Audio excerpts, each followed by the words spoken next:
Oke, di video kali ini kita akan membahas mengenai FK filter ya. Sebelum kita ke FK filter, saya ingin mengingatkan kembali mengenai gelombang seismik ya, teori gelombang seismik, di mana dari persamaan gelombang seismik ini kita memiliki dua bentuk persamaan ya sebenarnya. Jadi ada persamaan pertama, ini adalah untuk gelombang P, dan persamaan kedua ini adalah untuk gelombang S, di mana persamaan pertama untuk gelombang P, jadi ini adalah Laplacian dari potensial vektor itu sama dengan 1/, alfa kuadrat turunan 2 kali dari pi yang merupakan fungsi dari ruang dan waktu terhadap waktu gitu ya. Sedangkan untuk potensial vektor ini sama ya, Laplacian atau turunan 2 kali dari potensial vektor ini sama dengan 1/, kecepatan kuadrat turunan 2 kali dari potensial vektor terhadap waktu.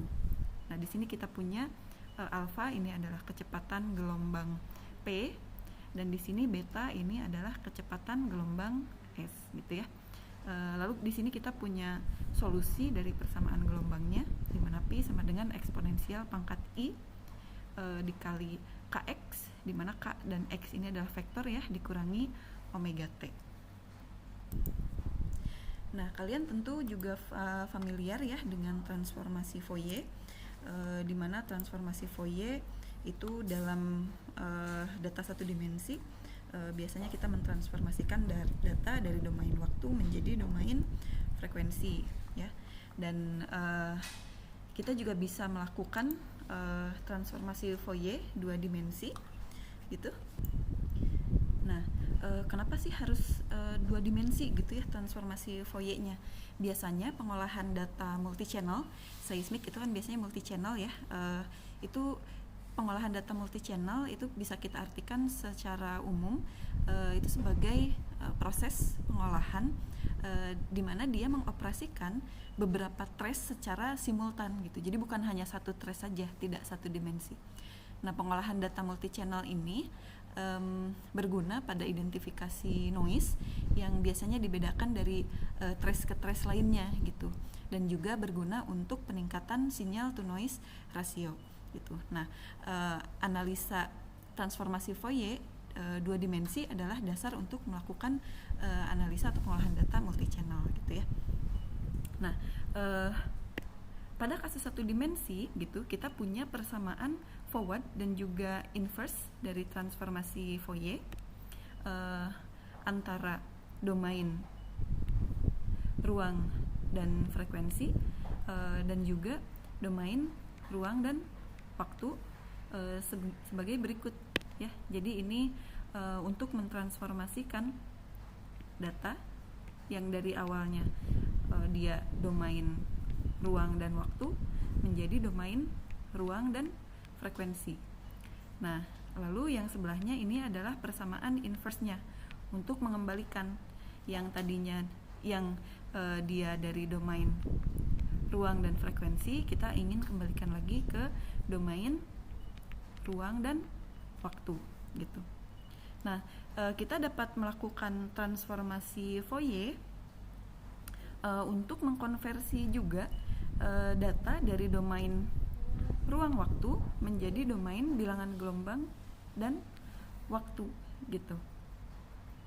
Jadi kalau yang transformasi Fourier yang tadi itu domain ruangnya tetap ya, ini domain ruangnya tetap, domain waktunya yang diubah jadi frekuensi. Di sini kita juga bisa mengubah domain ruangnya gitu ke bilangan gelombang, waktunya tetap gitu. Nah, ini adalah persamaan transformasi Fourier-nya. Lalu ini adalah persamaan inverse-nya untuk ngebalikin gitu ya.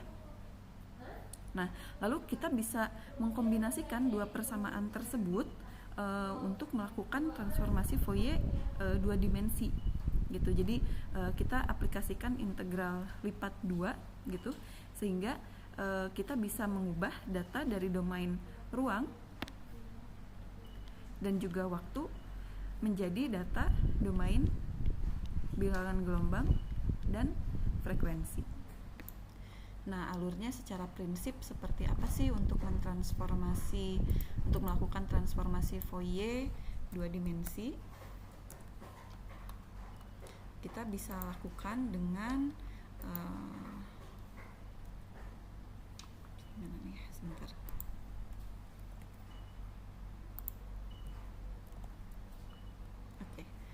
jadi flow-nya kurang lebih jika kita memiliki input data dalam domain TX ya, ruang dan waktu, itu kita aplikasikan dulu transformasi Fourier 1 dimensi. Artinya apa? Kita mengoperasikan integral yang di dalam dulu gitu ya, di dalam dulu gitu. Kita aplikasikan transformasi Fourier 1 dimensi dalam arah waktu, sehingga kita sekarang punya data yang tadinya dalam domain TX sekarang menjadi fx gitu. Lalu kita operasikan integral yang kedua yang di luar ya, yang ini gitu, atau bisa kita sebut aplikasikan transformasi 1 dimensi dalam arah spasial gitu ya. Jadi yang tadinya ini X, kalau saya hapus ini kan X ya, tadinya dalam X menjadi bilangan gelombang gitu, ditransformasi menjadi bilangan gelombang. Jadi ketika kita melakukan transformasi Fourier dari data di domain waktu menjadi frekuensi, kita akan memiliki frekuensi temporal ya, di mana frekuensi temporal itu adalah jumlah getaran per satuan waktu gitu. Nah, sedangkan data seismik kan bukan hanya merupakan fungsi waktu, tapi juga fungsi spasial atau fungsi jarak ya. Lalu hasil transformasi Fourier untuk domain jarak, untuk yang ini kan itu adalah menghasilkan bilangan gelombang ya, atau K gitu. Nah, K ini atau bilangan gelombang ini dia merepresentasikan frekuensi spasial, di mana frekuensi spasial ini bisa kita artikan sebagai jumlah getaran per satuan jarak ya. Kalau tadi kan ini frekuensi temporal adalah jumlah getaran per satuan waktu. Kalau frekuensi spasial ini adalah jumlah getaran per satuan jarak. Gitu. Sama halnya dengan frekuensi temporal, di mana frekuensi temporal itu ada yang namanya frekuensi Nyquist ya. Nah, bilangan gelombang atau K ini juga ada Nyquist-nya ya. Kita kenal sebagai bilangan gelombang Nyquist. Bilangan gelombang Nyquist ini direpresentasikan melalui persamaan berikut. Nah, ini mirip ya dengan frekuensi Nyquist. Kalau frekuensi Nyquist ini adalah F Nyquist sama dengan setengah delta T ya gitu. Kalau bilangan gelombang Nyquist ini setengah delta X gitu. Nah, dia merepresentasikan apa sih bilangan gelombang Nyquist itu? Jadi ini adalah batas bilangan gelombang yang bisa terresolusi ketika kita melakukan transformasi Fourier di spasial gitu ya. Jadi kalau misalkan bilangan gelombangnya di atas bilangan gelombang Nyquist, itu akan terjadi aliasing gitu. Sebagai contoh, ini kita akan tinjau. Kita punya di sini ada 6 section dari zero offset ya. Ada 6 section zero offset 1 2 3 4 5 6, di mana section ini memiliki spasi antar trace yaitu 25 meter. 25 meter, dan ini dia masing-masing section memiliki 24 buah trace gitu ya. Semuanya memiliki event monokromatik dengan frekuensi 12 Hz ya. Ini frekuensinya 12 Hz. Namun tiap section ini memiliki kemiringan atau dipping yang berbeda-beda. Section pertama dippingnya 0 ya, jadi 0 milisecond per trace, sampai section yang terakhir ini kemiringannya adalah 15 milisecond per trace gitu. Nah, kalau begini bilangan gelombang Nyquist-nya berapa? Bilangan gelombang Nyquist-nya kalian bisa hitung. Nyquist kan 1/2 delta X ya. Kalau misalkan saya hitung dalam kilometer, ini berarti 1/2 dikali 0,25 ya, karena 25 meter itu 0,25 kilometer.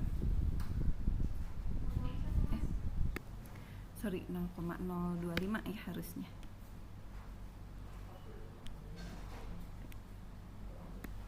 Nah, kayak gini, jadi kita punya bilangan gelombang Nyquist-nya adalah 1/5 kali 10 pangkat min 2 ya, atau 1/5 kali 10 pangkat 2. Ini kita punya hasilnya 0,2 kali 10 pangkat 2, 20 ya, 20 getaran atau cycle per kilometer. Nah, makanya kita plot di sini di di domain FK, ini frekuensi ya, ini frekuensi, dan ini bilangan gelombang itu maksimal sampai 20, karena lebih dari 20 dia akan aliasing gitu ya, akan aliasing. Oke, saya hapus dulu. Nah, kita perhatikan di ilustrasi ini kita memiliki dipping ya, memiliki kemiringan, dan berdasarkan konvensi untuk arah dippingnya. Jadi ketika kita memiliki arah dipping yang down dip, kita memiliki arah dipping down dip ke arah peningkatan offset gitu. Ini kan misal di sini saya punya offsetnya, ini tuh section, menunjukkan section ya, section 1 dippingnya 0, section 2 dippingnya 3 milisecond per trace, section 3 dippingnya 6 gitu. Tapi urutan trace-nya ini dari 0 sampai ke 24 gitu ya. Ini 0 sampai ke 24 dan seterusnya gitu urutan trace-nya. Jadi konvensinya adalah ketika kita memiliki event down dip ke arah peningkatan offset, maka bilangan gelombangnya itu akan positif gitu. Lalu ketika kita memiliki event yang up dip, kalau ini kan down dip ya, kalau up dip itu yang begini gitu, up dip ke arah peningkatan offset, misal offsetnya dari 0 ke sini seterusnya sampai 24 gitu ya, maka kita akan mendapatkan bilangan gelombang yang negatif gitu. Jadi itu konvensi arahnya, ingat berdasarkan kemana peningkatan offsetnya ya. Jadi kalau down dip ke arah peningkatan offset, maka bilangan gelombangnya akan positif. Kalau dia up dip ke arah peningkatan offset, bilangan gelombangnya akan negatif. Lalu kita perhatikan di sini di section 1 di mana dippingnya adalah 0 milisecond per trace, hasil FK ini ada pada nilai 0 untuk bilangan gelombangnya ya. Di sini frekuensinya dia pasti akan 12 ya, karena datanya kan 12 Hz gitu. Nah, semakin besar dipping, jadi ini kemiringannya kan 3, 6, 9 milisecond per trace gitu ya, bilangan gelombangnya dia akan semakin tinggi gitu. Jadi semakin tinggi dipping, bilangan gelombangnya akan semakin tinggi gitu, sampai dia mendekati bilangan gelombang Nyquist gitu. Nah, kalau dia lebih tinggi daripada bilangan gelombang Nyquist, dia akan terjadi aliasing. Nanti kita akan lihat ya bagaimana aliasing itu dan di mana dia terpetakan. Saya akan menjelaskan dulu ini gimana sih cara ngitung bilangan gelombangnya gitu kan. Kenapa ini di sini, kenapa ini di sini gitu. Nah, kita ambil contoh untuk di ping 15 milisecond per trace, yang ini ya, yang ini nih gitu. Untuk section dengan di ping 15 milisecond per trace itu kita mengikuti puncak atau palung ya, maksimum atau minimumnya.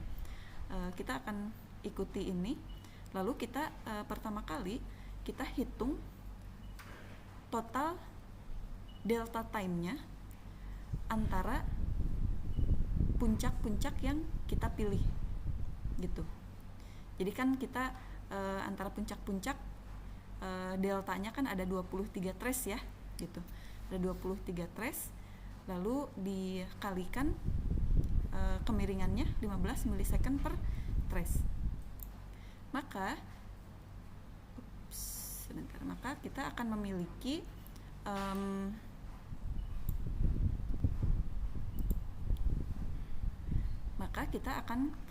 memiliki delta time antara puncak trace pertama sampai terakhir adalah sebagai berikut: 345 milisecond ya. Kita kalikan ada 23 trace dan dikali 15 milisecond perbedaan delta antar trace satu dan yang lainnya gitu. Nah, lalu kita akan mengkonversi angka ini, time ini ya, time difference ini ke dalam jumlah putaran, jumlah getaran ya, jumlah cycle-nya. Caranya kita bagi dengan periode temporal. Kita peroleh, jadi jumlah getarannya itu ada 4,14 getaran ya. Secara spasial, karena kita memiliki 24 trace dengan spasinya berapa tadi? 25 meter, maka secara spasial data kita adalah sepanjang 575 meter ya gitu. Nah, maka dari itu bilangan gelombang yang berhubungan dengan dipping sebesar 15 milisecond per trace dan juga frekuensi sebesar 12 Hz yaitu diberikan oleh persamaan berikut gitu ya. Bilangan gelombang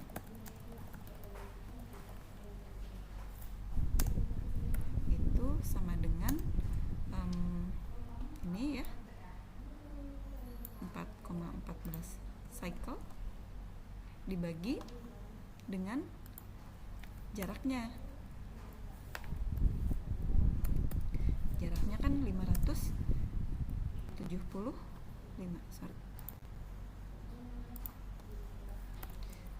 dibagi 575 atau ke kilometer ya, 0,575 kilometer.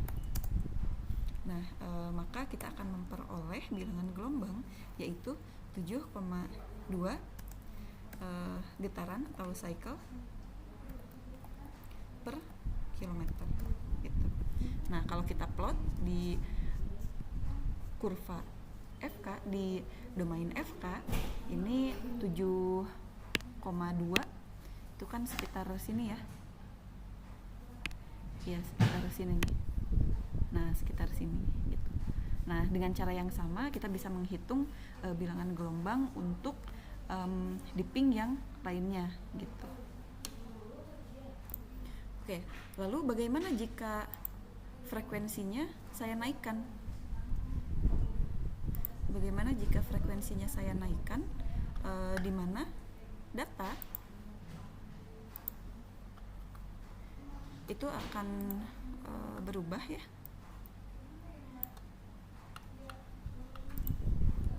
Akan berubah jadi seperti ini. Kurang lebih. Nah, tadi kan 12 Hz ya. 12 Hz, maka kita akan memperoleh data dalam domain FK jadi seperti ini. Nah, jika kita naikkan menjadi 24 Hz, kita naikkan menjadi 24 Hz, kita akan lihat bahwa di sini mulai terjadi aliasing spasial ya, aliasing spasial. Nah, lalu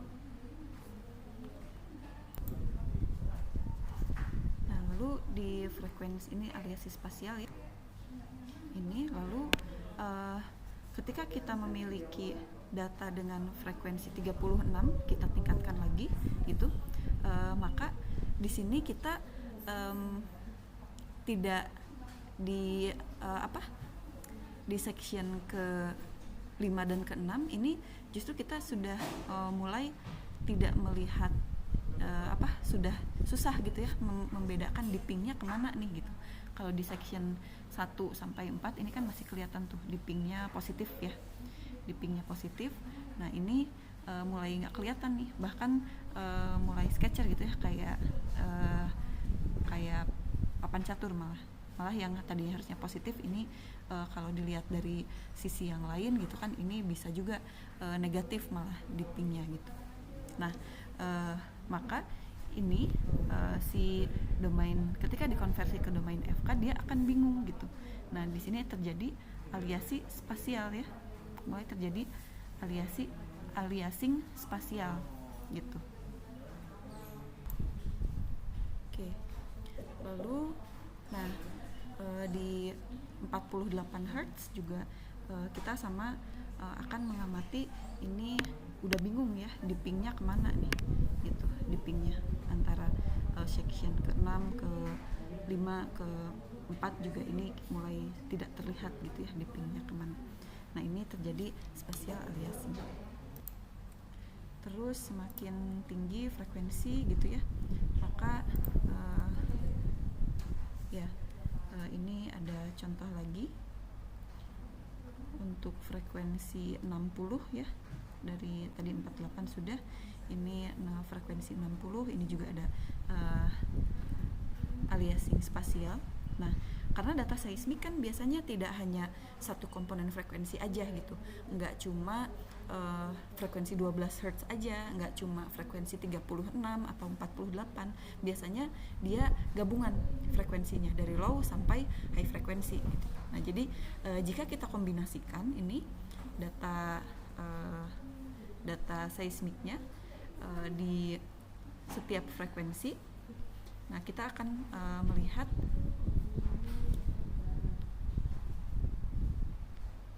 di domain FK seperti ini gitu ya. Nah ketika dippingnya 0, maka dia akan terkonsentrasi di sini ya, di bilangan gelombang 0. Lalu dippingnya mulai naik, seiring dengan bertambahnya frekuensi dia akan memiliki bilangan gelombang yang semakin tinggi gitu. Lalu ini dippingnya naik lagi, semakin tinggi lagi bilangan gelombangnya seiring peningkatan frekuensi ya. Nah kita lihat di sini mulai terjadi aliasing nih, mulai terjadi aliasing di frekuensi yang tinggi. Ini berapa ya, sekitar di atas 48 gitu. Ini mulai terjadi aliasing gitu, lalu dippingnya dinaikkan lagi, frekuensi 48 ini aliasing, lalu frekuensinya dippingnya dinaikkan lagi, aliasingnya mulai terjadi di frekuensi 30-an ya di sini gitu. Jadi semakin besar dipping, maka frekuensi ketika terjadi aliasing itu akan semakin rendah gitu. Jadi kalau misalkan dippingnya biasa aja sampai frekuensi yang cukup tinggi, ini di berapa nih, 48, di sekitar 60-an ya, dia belum terjadi aliasing gitu. Namun ketika dippingnya tinggi, curam gitu ya, frekuensi yang rendah aja, di frekuensi yang rendah aja dia udah terjadi aliasing gitu. Nah kalau kita memiliki frekuensi yang kontinu,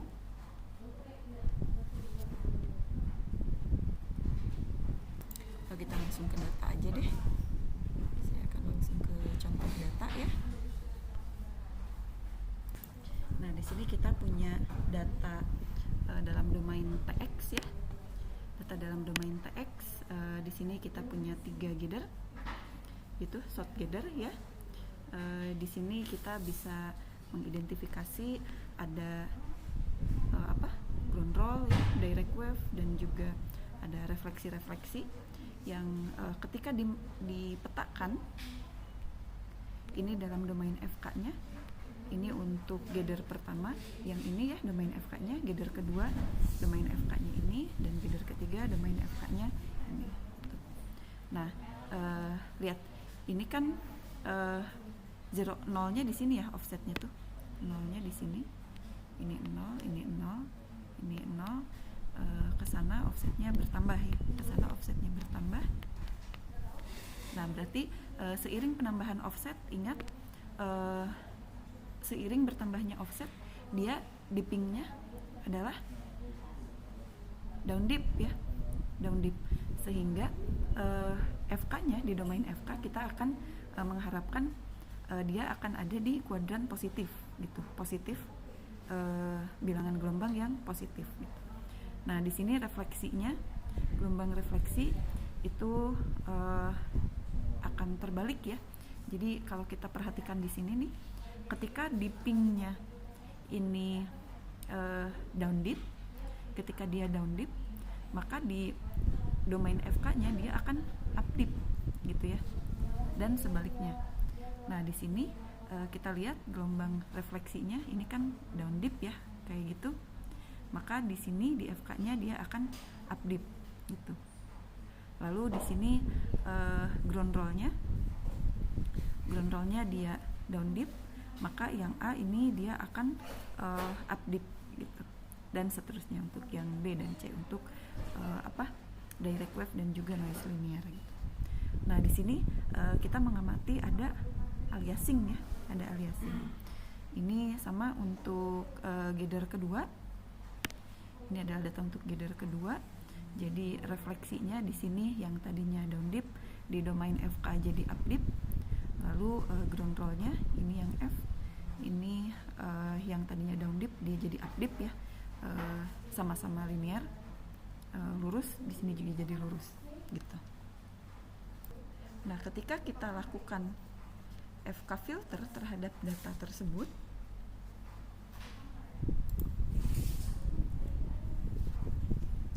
kita lakukan FK filter terhadap data tersebut. Jadi ini adalah FK filternya pertama, lalu kita bisa aplikasikan filter, atau kita bisa membuat sebuah poligon gitu ya, untuk menghilangkan bagian ininya. Nah, kita bisa buat poligon seperti ini untuk menekan noise-nya gitu ya, atau kita bisa mengambil data gitu ya, mengambil datanya yang ini, sehingga ini adalah di domain FK sebelum kita filter. Nah, setelah kita filter, kita akan memperoleh data sebagai berikut gitu ya di domain FK.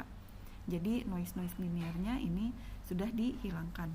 Lalu kita kembalikan lagi, kita lakukan inverse, maka kita akan mendapatkan gather yang sudah cukup bersih, relatif bersih dari noise, ground roll, dan linear noise. Oke, contoh lagi nih di data seismik ya, kita memiliki data seperti ini. Kita lihat di sini ada noise linear dan juga ada refleksi ya, refleksinya. Lihat, kalian perhatikan zero offsetnya, relatif offsetnya ini 500, 1000, 1500. Jadi dia naiknya ke arah sana ya, naiknya ke arah sana.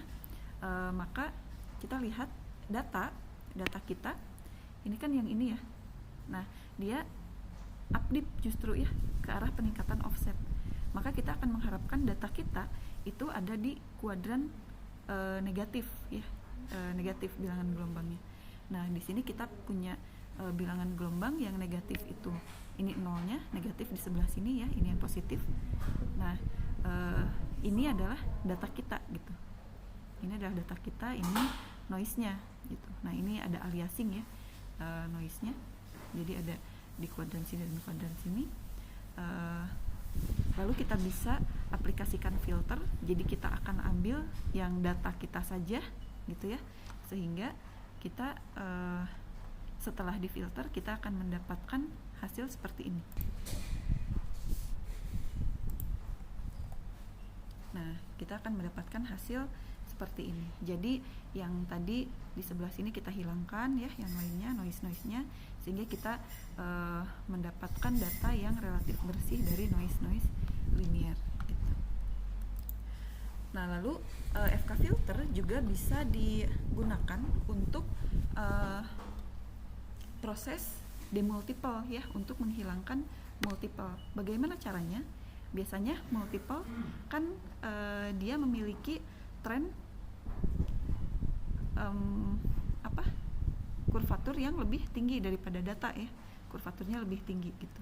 Nah kita punya data primer ditambah multiple, jadilah seperti ini gitu ya, jadilah data primer dan multiple gitu. Nah ini multiplenya biasanya kurvaturnya lebih tinggi daripada data gitu.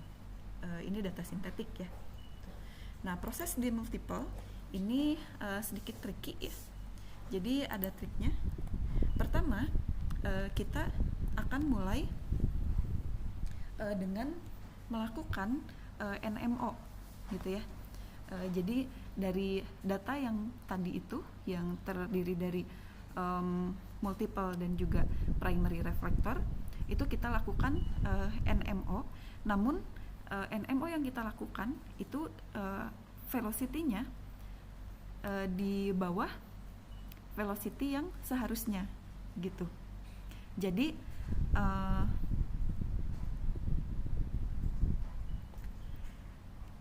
si gelombang primer primary reflector itu dia akan over corrected gitu, dan multiple dia akan under corrected. Oke, ingat.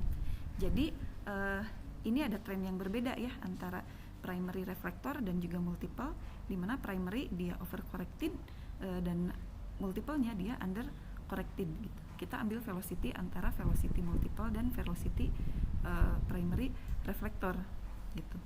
Nah primary reflector maka dia akan up dip ya, primary reflector dia akan up dip, sedangkan multiple dia down dip gitu. Nah sehingga ketika kita transformasikan data dari domain TX ini yang udah di NMO, tapi velocity-nya itu kita ambil velocity antara primary reflector dan juga multiple, lalu kita konversi ke domain TX, kita akan mendapatkan hasil seperti ini. Nah, kita akan mendapatkan hasil seperti ini. Kalian perhatikan di sini yang updip itu tadi apa? Updip itu adalah primary reflector ya, yang updip ke arah peningkatan offset, maka dia akan dipetakan di kuadran 2 ya, atau yang negatif gitu. Sedangkan multiple dia akan terpetakan di kuadran 1 atau yang bilangan gelombangnya positif gitu. Nah, jadi kita bisa filter nih, atau kita bisa ambil yang datanya aja, bagian data di sini gitu, sehingga setelah yang multiplenya ini dihilangkan atau dinolkan gitu ya, maka kita akan mendapatkan gather seperti ini. Nah, seperti ini gitu ya. Jadi ini adalah hasil inverse atau gather yang sudah dikonversi lagi ya dari domain FK menjadi domain TX lagi gitu. Ingat, kita kan masih melakukan NMO yang overcorrected ya untuk primary reflector gitu. Nah, kita NMO-nya dikoreksi lagi gitu, inverse NMO-nya dibalikin lagi, sehingga kita bisa memperoleh data yang sudah relatif bebas dari noise multiple dengan menggunakan FK filter. Oke, video tentang FK filter cukup sampai sini dulu. Terima kasih.